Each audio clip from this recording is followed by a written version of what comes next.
السلام عليكم ورحمه الله وبركاته. مرحبا بكم في قناه عالم ناديه. اليوم جبت لكم واحد الوصفه فيديو جديد ديال اللوبيا البيضاء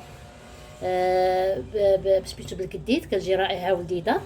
ندير الطريقه ديالي. نطيب الكديد بوحدو واللوبيا بوحدها على بركه الله.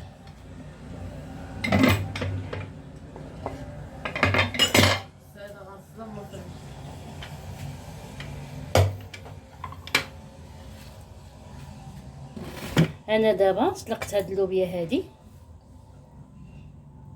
هي طابت بعد ما كنديرها ليله كامله في الماء. عاد كنسلقها مزيان وغنديرها دابا الطيب. كتجي رائعه. درت مطيشه وحده، ثومه 4 ديال الفصوص ديال الثومه، قزبر ومعدنوس ومطيشه الحك.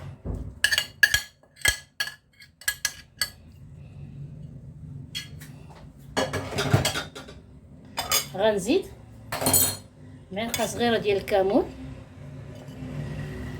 معلقه صغيره ديال التحميره والكمون، نص حامضه وزيت العود وزيت الروميه. غنديرها الطيب في الماء سخون. ندير عليها الماء سخون باش طيب دغيا.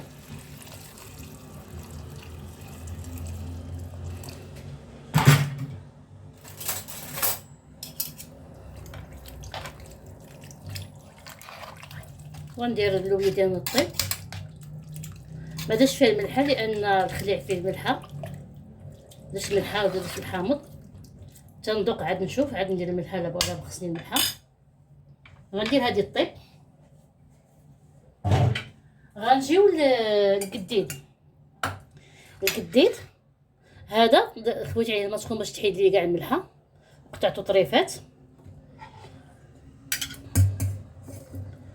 غندير ليه القزبر ومعدنوس وبصيله ومطيشه الحك ومطيشه العاديه.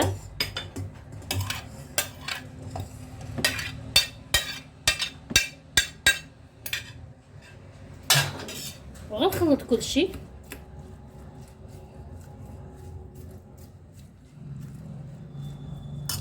وكنزيد التحميره والكمون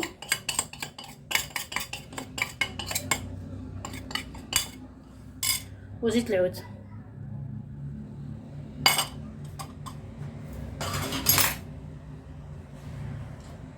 الوصفه ديالنا وجدات، كتجي رائعه ولذيذ.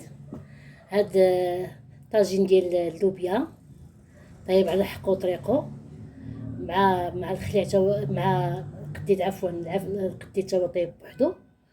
باش اللي كيبغيش القديد ياكل اللوبيا. واحد الريحه رائعه. وكنتمنى الفيديو يعجبكم. اذا عجبكم شاركوا في القناه وبارطاجيو مع الاصدقاء ديالكم. الى اللقاء.